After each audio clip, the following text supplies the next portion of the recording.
Welcome to episode 44 of Pinnacle FC. Gareth Wheeler, Jake Osgathorpe with you. We've come to the end of the respected domestic seasons across European football.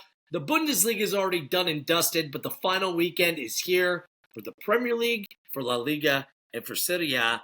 Some permutations that are worthwhile to dig into over the course of this episode, as some to be decided, especially in terms of European spots in European football for next season, the relegation race. Although we do know our winners in the Premier League and La Liga, obviously the Bundesliga as well, and a title, the Scudetto, up for grabs in Serie A. We'll see who finishes on top of the Serie A table in terms of Napoli or Inter. Last weekend, here we are, Jake. How you feeling going into the final weekend of the campaign? Good.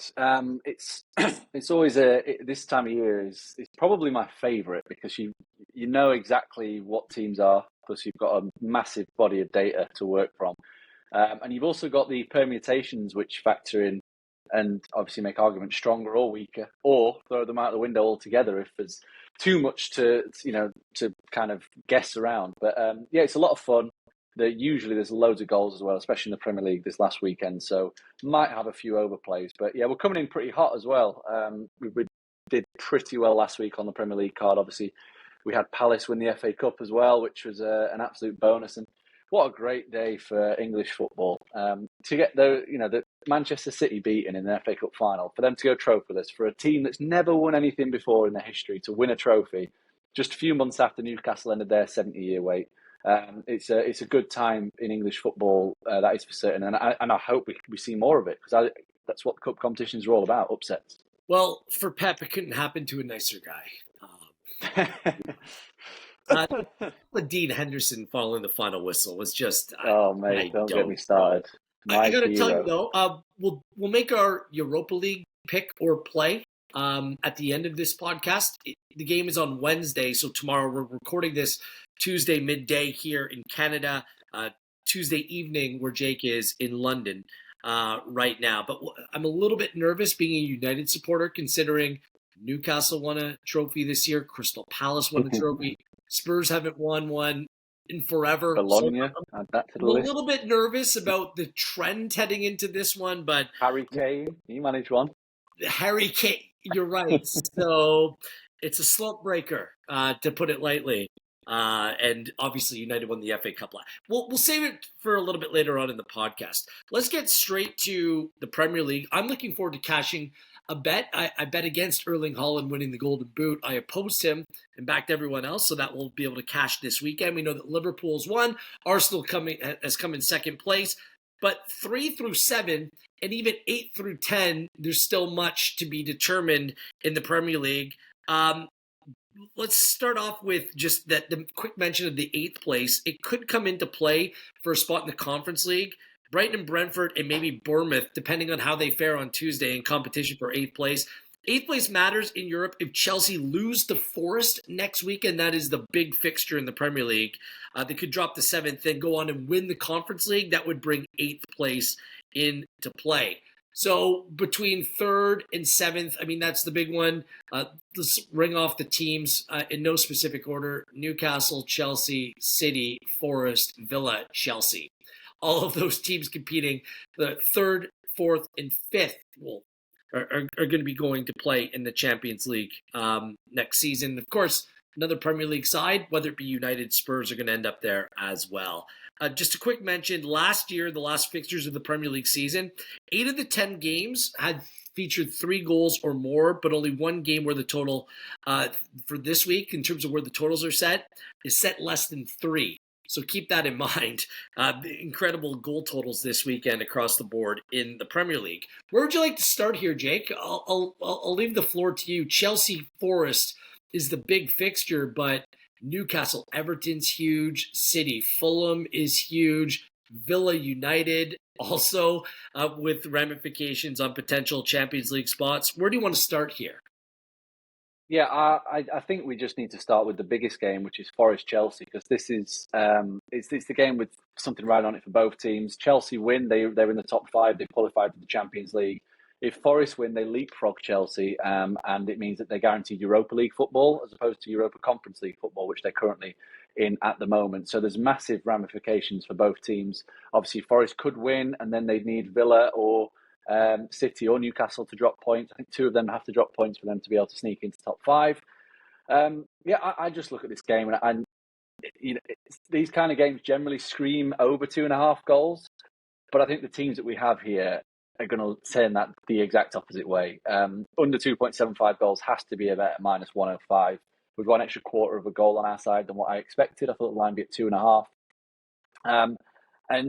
It's just going to be a case of these two teams are going to be very, very careful, very cautious. We know Forest are going to play with a deep block. Chelsea are going to dominate the ball. But at the same time, Chelsea won't want to overexert because Forest have shown many times, especially at home, they're more than capable of counter-attacking and taking apart these better teams.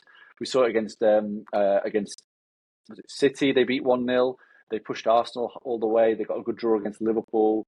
I think that we've got to be taking the unders here. And if you look at Forest, they've had 5 games against the current top 6. 3 of those have gone under, but the average goals in those games averages at 2. So every chance this goes on. Like I said, Chelsea have been excellent defensively. I've been banging that drum for a long while. They still aren't clicking in attack, and that is that's why we've seen Mark Cucurella be the top scorer since Christmas. I'm all over the under here, and I wouldn't be surprised if this ends in a draw. And if it does, it opens the door for Aston Villa finishing the top 5. Yeah, which was a prediction or a pick that you made weeks and weeks and weeks ago. Same thing, and at -105, it's a good number to play the under at 2.75. Just a quick mention: Forest joint fewest home goals conceded on the season with 15.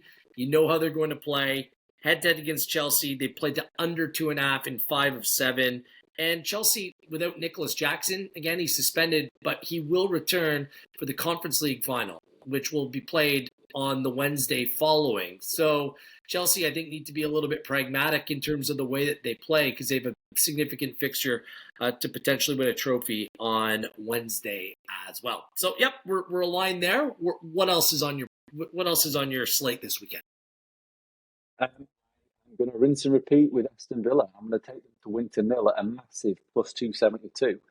I can't believe the price, really, because we've got a Villa team who, as I mentioned last week, have been the best team in the league since the international break. Like, full stop. They've collected the most expected points. Their defensive process is the best in the division. They're conceding the fewest amount of chances, and that's come to the backdrop of a very difficult schedule. You only have to listen to some of the teams that they've played. Obviously, last week, Tottenham, technically not difficult, but traditional Big Six team. Bournemouth, Fulham, Manchester City, Newcastle. They had a little gimme in there with Southampton, but Nottingham Forest, they had to play them as well. Brighton, so they played basically the top half of the division, and they've defended exceptionally well. And like you said, I mentioned it a while ago now, that I think Villa will come on very strong at the back end of the season. Got players fit, strengthening in January, and it just comes off the back of a midweek for Manchester United that basically defines the season. They're going to be, whether it's success, they're going to be drunk. If it's failure, they're going to be completely dead on the feet. They're going to be getting booed at Old Trafford. So I just think that, watching, I was messaging you, wasn't I, when we were watching the Villa game? Like, Rasmus Højlund, what has happened to that man? Like, he looks completely off. I think you said he was a League Two player. I think I suggested he maybe National League. Like, he's just not holding the ball up whatsoever, and the ball's just bouncing off him. He's not doing anything whatsoever. So good news for you that Joshua Zirkzee been included in the Europa squad for Wednesday. I'm taking Villa win to 0 +272. Gamesmanship. I mean, it's not even that Højlund can't hold up the ball. Like, his running off the ball is abject. Like, he doesn't even get into positions to get the ball. He's completely lost. And there's a player in there, because I've seen him play for Denmark and play very well. And looks much more comfortable leading the line there. But yeah, he's absolutely lost. Exact same play as you. I was trying to find a way to get on side with Villa. No matter the result in the Europa League Final, this is a pro-Villa play. That's the best way. That's the best number at +272. Villa, no goals conceded in their last 3. And you mentioned it. The best home expected points in the Premier League. That surprised me. 11-7 and 1 at home. But, like, I don't even care if they're playing away here at Old Trafford. I mean, United being so bad. Like, it looks like it takes an incredible amount of work for them even to get into position to score a goal. And a game that matters for Aston Villa, that the exact same play as you. Shall we just get it over with, moving to Spurs Brighton? Because, Spurs season is going to be determined by what they do on Wednesday. They play a Brighton side. I mean, the total in this game is set at 3.5. I'm more than happy to play the under at plus 102 here. Spurs have played to the under in 4 of their last 5, and especially coming up, whether it's a win or lose in the Europa League, I just look to the under to be the play. I know that Brighton scored 3 against Liverpool, was playing for nothing. For me, the number is too high for where it should be for this game, especially Spurs playing at home. I'll take under 3.5 at plus 102. Nice. Yeah, it's going to be the same with Spurs as United. They're either going to be drunk from partying or they're going to be like getting booed horrendously for a terrible season and not winning anything. So yeah, I don't mind that at all. I think people that are looking to back Brighton, the line's moved. It was a plus number. It's now minus. I'd just be a bit wary because they don't actually need to win this game to finish 8th. A point is enough. So whenever you've got this kind of scenario, I'm always a little bit wary of backing a team that has to win but doesn't actually have to win. Another reason to back the under, because I could, if this game ends 2-1, then you're laughing. Like 3.5 is just an incredible number for, again, the game means something for Brighton. I should have mentioned that. So good point. Yeah. What else is making your card? I think sticking with the win to nil theme, I think we've got to take Arsenal win to nil at Southampton at plus 150. Again, I was very surprised to get this number. I thought we'd be looking at closer to plus 120. We saw Man City go there a couple of weeks ago. Yes, they drew 0-0, but they also limited Southampton to literally diddly squat, and were just unfortunate. They just couldn't put the ball in net. Arsenal's defence is better than City's. I think they'll be able to stifle Southampton, and I think they've got enough going forward to be able to get at least 1 goal and get this win. Plus 150. And just to hammer home how bad Southampton have been, the last 10 league games, they've averaged just 0.6 expected goals per game. So they're barely taking any shots, getting any good scoring positions whatsoever. I know they had a couple of opportunities at Everton, but this is a completely different kettle of fish. And Southampton's home form has been miserable all season. And they'll just be wanting the season to end, I think. So, they've done their job, haven't they? They've got to 12 points. So well done, Southampton. What a dreadful season. But again, it is. Great video. Looking forward to next season, the championship, where they're probably going to be one of the favorites to go on and win. There's such a massive gap. It's just embarrassing the way that it's played out. No bet for me. I feel like Arsenal's season ended last week. It ended before last weekend, but they all kind of patted themselves on the back and played at home. I don't know what a away fixture means in the last day against a side that's going down and might try to. I don't know. I'm staying as far away. I know what you're saying. Game as I can. I have no interest there. My only thing that in the back of my head is that Arsenal and Arteta won't want to go into the season next season having not beaten Southampton in the second game. Maybe. Seriously, because is that their trophy this year in the final game? It might be. Yeah. Well, they've already got the trophy of being the best team in Europe. They've got the trophy of being the best team in the Premier League.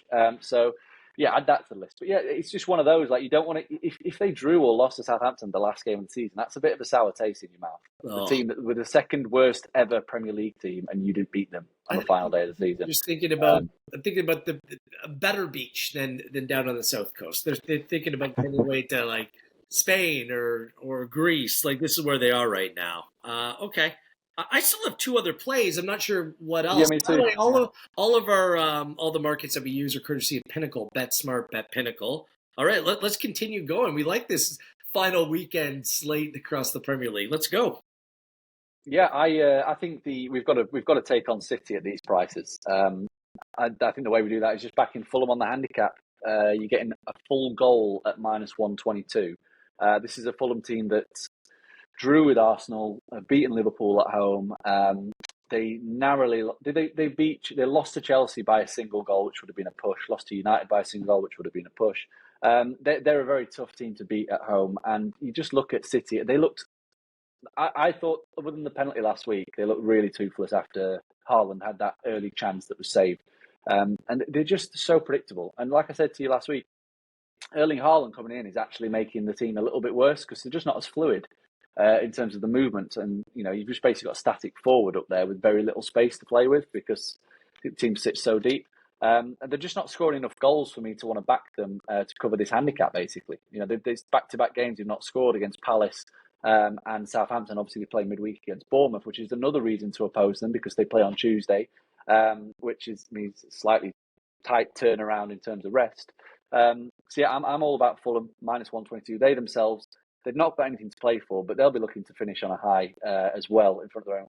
They had nothing to play for really last week against Brentford, and that was got up for that game, which is a bit of a London derby. So same again here. Okay, not touching it. Look, if you are the Premier League, if you're a Premier League administrator, this is the time to levy your punishment against Man City because it's punishing watching this team right now. How boring they are. Their attack is comprised of Doku cutting inside, and he's so predictable that teams now know to play him. And he runs into a wall, and you pass it back to De Bruyne, and he passes it sideways. It's not very good right now, is it? Okay, you might as well come up, share your final play of the weekend in the Premier League. I've got two more. Two more. Wow. Yeah, I like Leicester on the handicap at Bournemouth. It sounds ridiculous because you're chanting a team that are third bottom in the league, but they've shown the signs of life recently. I know the two wins have come against Southampton and Ipswich, but they went to Brighton, got a 2-2 draw. Went to Nottingham Forest, got a 2-2 draw. I just think they're a kind of opponent that Bournemouth will struggle to play against because they'll be quite happy to just route one it and negate that press altogether, like we saw Ipswich do. Ipswich went to Bournemouth and obviously won not so long ago. And there's every chance that this game, Bournemouth season, could be over if they lose at the Etihad on Tuesday night. The night we're recording, then their season's over. They've got nothing to play for other than just a little bit of. It's going to be a goodbye for half their squad. It's going to be a farewell. That's what it's going to be. Could well be, yeah. And Bournemouth have the other reason I like this is they've not blown anybody away either at home. All their wins have been fine margin, 1-0s, 2-1. So even if they win 1-0, 2-1, could get a winner because you've got one and a half. I'm going to go head to head. I am not rolling with Leicester City away. Oh, do it. I again, just like the South, I'm staying away. I do have a play in one of the relegation-bound teams, but that's neither one of those two. So good luck to you on one of those. You might as well share your last play. Like, what game are you not betting on here? Here we go. Yeah, I think 6 or 7 there. But yeah, Brentford on the handicap at Wolves. Again, it's one of those that's... I just think it's a really, really good spot for Brentford to find themselves in. They need a win. And obviously they need to hope that Brighton slip up. They've just... If you look at Brentford's record against the bottom half, it's absolutely phenomenal what they've done this season. They're basically flat track bullies. So they've played 18 times against the bottom half. They've won 13 of those and lost just 3 times. So basically, they've just hammered everyone below them. And away from home as well, the only 2 defeats have come against Manchester United and Tottenham, who are not traditionally bottom half teams. And Wolves versus the top half, it's exactly the opposite. They've really struggled against the better teams. And that little run of form that they had that pulled them clear of the relegation zone was all against teams in the bottom half.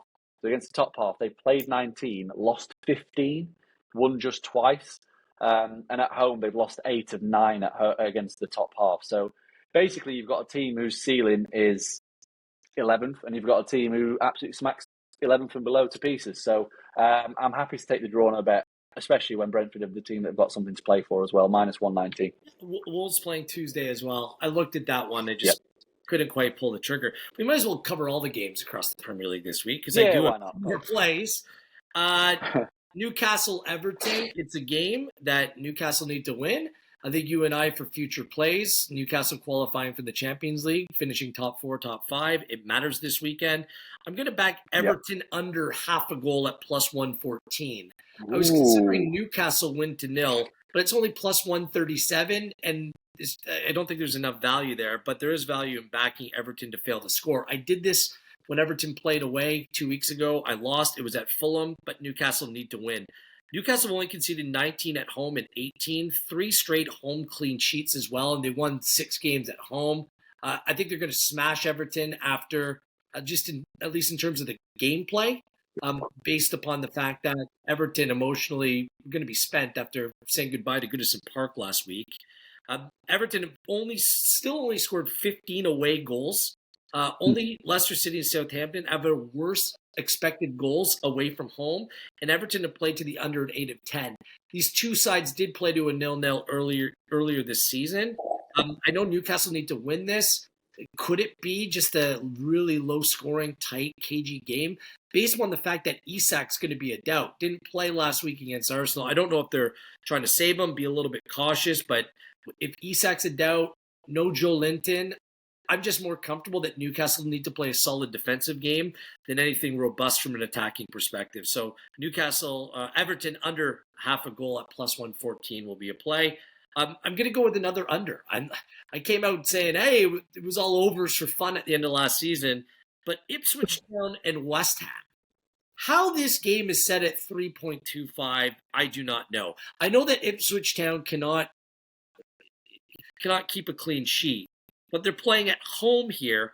They are awful at home. One home win over the course of the season, and the lowest expected goals at home at 18.47. They scored 13 games at home all season. Are you going to tell me that they're going to blow West Ham under the water? Because this deserves a discussion, how Graham Potter refuses to play attacking football with West Ham. Last week, in their final match at home, which really meant nothing, he had like 9 defensive players and really 2 attackers. He keeps all of his attackers on the bench, so now he's going away from home. How's this team going to score? 20 away goals in 18 is bad. In their last 8 away under Graham Potter, 9 goals scored, 10 conceded. They're just non-events. So the fact that the total's at 3.25, you can get it at the under at minus 120. I would even say just go under 3 at plus 106. To me, it's a cracking play. These teams just, neither one of them can score. The under in that game is the way to approach things. So, want to jump on that play? Just make it bet on every game, Jake, in the Prem? No. I very, very rarely and probably never do bet unders on the final day of the season because everybody just basically just relaxes and the managers just say, yeah, go have a bit of fun. Go and entertain the fans. Not Graham and you Potter. Get crazy Not Graham goals. Potter. I mean, as you said, Ipswich can't defend, so I wouldn't be surprised if West Ham scored 3 at Ipswich. Under. You heard it here first. Under West Ham scoring 3. That's hilarious. Okay, let's move to La Liga. The only real doubt is who's going to finish 7th, which can work a La Liga side into the playoffs or the play-ins into the UEFA, the Europa League. Celta Vigo is on 46. Celta Vigo, Vallecano, Osasuna, all playing for that spot. Same thing goes for 8th place in the same 3 teams. Betis has finished 6th place and plays Friday against Valencia. They're locked in, but it's worthwhile mentioning that they play in the Conference League final on Wednesday. And at the bottom of the table, relegation. Legan plays Valladolid, who is the worst team in La Liga. They need You've seen the price as well. It's outrageous. I wanted to address this. They can catch Espanyol, who play the second worst team, another team that's being relegated in Las Palmas at home last week, and they're 2 points better than Ligan. But Ligan also owns a head-to-head between these two teams. So there could be some drama at the bottom. Ligan and Valladolid, What do you make of this market? Because it caught my eye. I'm just seeing if I'm brave enough to make a play on Valladolid here. Because Ligan is a 1.5 favorite on the handicap at just about even money. I'm being serious. How are Ligan a 1.5 favorite against anyone? I understand how bad Valladolid is, but my God, a 1.5? A goal will do for Ligan to give him a chance of staying up. By the way, they finished 0-0 earlier this season. What do you make of this market here? I'm absolutely staggered that Ligan is so short. It's obviously to do with the fact that Valladolid are terrible. I know they need to win, so you have 2 factors in there. But they're 2 back. They're not back. You can't back them at that price. Anybody who bets that is, I just wouldn't recommend doing that. It's too much of a risk on a team that are also bad. But I also wouldn't be hedging with Valladolid because they've lost 17 of the last 18. and they've not won in that time. It's So tempting. Honestly, it's tempting, Jake. I'm telling you, to back I on the wish you luck. handicap. I wish you luck. I'll be swerving that altogether. And it's the same with the Espanyol game at minus 290. It's just too short. Yeah, I'm gone. I know that it's kind of a bit disappointing that Las Palmas aren't a little bit closer, really, because that would have been a hell of a final couple of fixtures. But no bet for me at all across Spain. I didn't like the slate at all. I think the markets are way too skewed towards the teams that need something. Even in the battle for Europe, with the Rayo minus 171 to beat Mallorca, and that is absolutely a price I could oppose, because Mallorca are very much a keep things tight kind of team. Vallecano are the same, so I could see that being like an unders 0-0 sort of game with a bit of huffing and puffing from Rayo. But yeah, it's just extraordinary, really, some of these prices. Yeah, I'm with you. I would love to make a play on Celta Vigo at Getafe minus 112. Am I that confident? No. I kind of like Atlético Madrid away from home minus 106 at Girona, but they've had some really poor away games over the last little bit. But Girona, I mean, what? They're 2-6 in their last 9 games. I mean, and Atlético Madrid beat them 3-0 earlier this season. So minus 106. We'll see if there's any line movement. Nothing right now. If I like anything, it's Athletic Club in Barcelona. It's a free hit. It's a final game. I know how Barcelona played. Both teams to score an over 2.5 at minus 128. You're not getting a whole lot of juice, but I can't see this game ending any other way than both teams scoring and the total going over 3. So that will be my one play. Minus 128. I wouldn't go much further, but that's a play that I'll make right there. So. Yeah, I don't mind it. That's a nothing game for both teams. Barca are guaranteed first. Bilbao can't move from 4th, so that's just going to be a bit of fun, really. Yeah. Because in the Liga they settle their placings on head-to-head record first. So Bilbao got a better head-to-head record than Villarreal. Yep. Atletico have got a better head-to-head record than Bilbao. So there's no shifting in those top 5 now. So it's just literally just have fun. Yeah. See what you can do. Goals. I'm hoping. Athletic Club doesn't score a whole lot of goals, but the context is there for both teams to score an over in that one. All right, Serie A is the league where there's much more on the line than anywhere else. Napoli and Inter. Napoli have to better on Friday, don't they? Result. Both games are on Friday.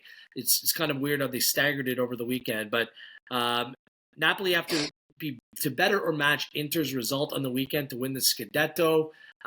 Napoli's at home to Cagliari. Inter is away at Como. There is a chance that the two teams finish on the same points. This will happen if Napoli lose and Inter draw, and then the title would be decided by a one-legged playoff hosted by the club with the best goal difference, which is Inter, to decide the title. I can't see it happening. I think Napoli making a pro-Napoli. The price again. But this is what I'm doing to find value. Napoli and under 2.5. So if you go winner and total goals and you find that on Pinnacle, Napoli and under 2.5 at plus 268 is the best way I can navigate this. Napoli haven't lost in 11, but they played to the under. They're not blowing teams out of the water. They're not that great in terms of their attacking football. They've gone under in 4 of their last 5. And Napoli also have 5 clean sheets in their last 6 games at home. The best home expected goals against, the fewest home goals conceded with 13. And Napoli haven't lost head-to-head in this fixture in 8. So at plus 268, I think that's worth the punt. That's the best value it can find. Nothing in the Inter match. I'm just going to back Napoli to settle this weekend. Yeah, no, I absolutely agree in terms of that being the best value. Winter nils at minus 123, so get a bigger price and you're basically backing Napoli 1-0 or 2-0 with the under 2.5. So you're hoping they go 1-0 up, just kind of cruise, and that's a solid play. There's nothing else that I like, but it is worth just mentioning about the race at the bottom. A race, it's not really a race, is it? But fight to avoid the relegation. You've got a couple of interesting games with Empoli playing against Verona. And Empoli would actually, if they win, they're safe, basically, because they would go above Verona on head-to-head record with that win. But you've got basically 3-4 teams that could still go down. They're all playing at the same time, which is great. We'll save them for the Sunday back end. You've got all the teams involved as well are also playing teams that have got something to play for at the top end of the league. So Lecce, you've got Lazio who need a result of some kind, followed by Roma and Juve dropping points to sneak into the Champions League. Juventus have got Venezia, who have to win to have any chance of surviving. Atlanta, they're already sorted, but they play Parma, who could go down. So it's going to be really exciting. And to be honest, the bet that stood out to me was Atalanta to beat Parma at -127. I put that. Atalanta are finishing really, really well. They obviously had that little wobble, but since then they've won 4 of the last 5, including against the likes of Roma and Milan. And just because they've got nothing to play for doesn't mean that they won't turn up and try and score a hatful of goals. They've got the Serie A top scorer as well in Retegui, and I know he's going to win that gong no matter what, but I'm sure they'll want to get him a few more. So yeah, -127 looks a little bit too big of a price, given the fact that obviously Parma are 5th bottom of the league and Atalanta are 3rd. Yeah, just to mention really quickly, European spots are on the line. Juventus need to win to ensure 4th place. There are Venezia, who are also part of that bottom of the table battle. They need to win, and Juventus is going away. I don't think that's straightforward. I like to back Roma away at Torino, but -1 on the handicap. Like, this has a Roma 1-goal victory written all over it. Too much risk in that. I can't believe the disappointing season AC Milan has. They play Monza. Can they beat up on that? Like, the handicap is like 2 or like 2.5. I just can't get there. Lazio was playing Lecce this weekend. I mean, that game was significant for both sides as well. So, yeah, nothing else in Serie A. It's been the most profitable league for me to bet on this season, but these last couple weeks are tight. Just the Napoli play is an official play for me. Let's wrap things up. I want to mention the Pokal. It goes down this weekend. It's significant because Arminia Bielefeld from the 3rd division of German football have made their way to the final to play Stuttgart. Arminia Bielefeld beat Leverkusen in the semifinal 2-1, Werder Bremen 2-1, Freiburg 3-1, Union Berlin 2-0. All of those games were at home on their way to making the Pokal final. It's an outrageous run. I know they play Stuttgart, a team that can score goals for fun, yet is dreadful in terms of their defensive play. 64 goals and 53 conceded in the Bundesliga this year. I'm going to bet on the fact that it's going to end here for the 3rd division side. It's a neutral site game. Let's just go with the data. Stuttgart can score goals. I think they're going to have a whole lot of problem defending what Stuttgart can bring to the table. I think there's going to be goals in this game as well. But Stuttgart in the over 2.5 at +107. I'll make a half play there for Stuttgart to set things straight on behalf of the Bundesliga sides. So just wanted to mention that really quickly. Consequential game in German football. Shall we wrap up the podcast with a quick Europa League prediction? I mean, this game, the way that it's being covered, is bigger than the Champions League final, which is upcoming next week. It's Spurs. Of course it is. This one features English teams. That's why. But it's also just what it means to both clubs. There's plenty on the line. As 17th place Spurs takes on 16th place Manchester United. Ange Postecoglou has been losing his mind going into this game.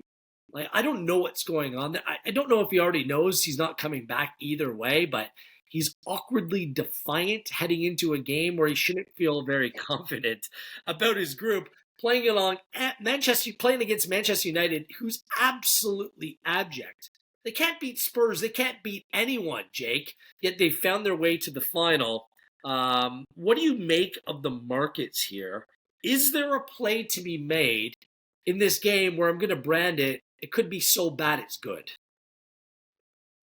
El Crapio. I think this is. I think the market's wrong. I think that Man United are too strongly favoured. I think I would make Spurs value because I think that when their best 11 is far better than what United put on the field. Having said that, you've got a team and a squad of players that are used to winning trophies. Obviously, like you said, they won the FA Cup last year, they won the Carabao Cup the year before against a squad that aren't. There's not very many winners in there. There's only Romero and I think that's won the World Cup with Argentina. But so that you give that edge to United. I just think it's going to be one of those games. It's going to be horrible to watch. Both teams are not going to be taking any risks, any chances. And I'm staggered that we can get under 2.5 goals at -112 for a final. That's the most obvious play I can make. If you want me to make a prediction, I would go 1-1 United to win on penalties. I'm thinking a 1-1 as well. I'm approaching it. I'm making a play on the under, and there's no doubt about that. I kind of feel like it could be 1-1. If you want to bet on that exact result, I'm just trying to bring up what that exact result is on Pinnacle, because neither team, I'm convinced, are good enough to keep a clean sheet, but neither team, I'm convinced, can score enough goals to go and win this outright. So I think extra time could back in. My favorite play is the under 2.5. I'm not sure what else you have here. Both teams to score can play at plus 110. I'm just trying to find the total goals. Both teams to score, yes, and under 2.5 is plus 539. So that's essentially a 1-1. Yeah, it's a nice way to go. So that could be a way to go. I think it does. I think we're I think it does depend who gets the first goal. There's no Spurs have owned Manchester United in recent times that they've played, but oftentimes Kulusevski and Maddison have just been a complete pain and have run the show every time they've played. United have changed the way they play in central midfield. They're a little bit more safe with Casemiro dropping a little bit deeper, and the way Spurs defend or attack right now, I should say. I really like the way that Solanke's playing, but where's he getting the service from? It's just not quite there with those two players out of the team. I think the Spurs are better at center back. They're better at goalkeeper. I do like some elements of their team, but as a collective, they look like they're stuck in the mud. That's why I think under is the best way to go about approaching this game, to be honest. So, yeah, I'm in agreement. Okay. We'll enjoy El Crapio. I like that. Better than it's so bad it could be good. Has a better ring to it. We'll be back next week with our final top 3. I'm going to get to. I was just promoting that. Oh, sorry. I thought you forgot. To the Champions League final on next week's podcast, episode 45, and we'll get the Conference League final in play if we can get the podcast done before that. So we'll see how our timing goes next week, but that's something to look forward to. All right, your top 3 bets of the week are, Jake. Yeah, we need to lock in this Man United Villa game. Villa win to 0 plus 272 because I don't think that price is going to be there after the Europa League final. Put that atop my board as well. I'm happy with that. I'm thrilled with that. So let's make that a joint play, okay? Lovely. I'm going to take Arsenal win to 0 at plus 150 also, and I'm taking Fulham plus 1 on the handicap for my number 3. Okay. The Villa win to 0 at plus 272. Let's go Newcastle win to 0 over Everton. I'm going to go back down this road at plus 137. These plus numbers have treated me well. And let's go Napoli to beat Cagliari and the under at 2.5 at plus 262.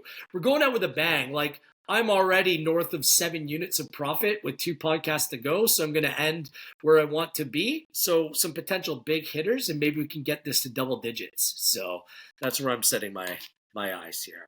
Good stuff this week. We're looking forward to the final weekend.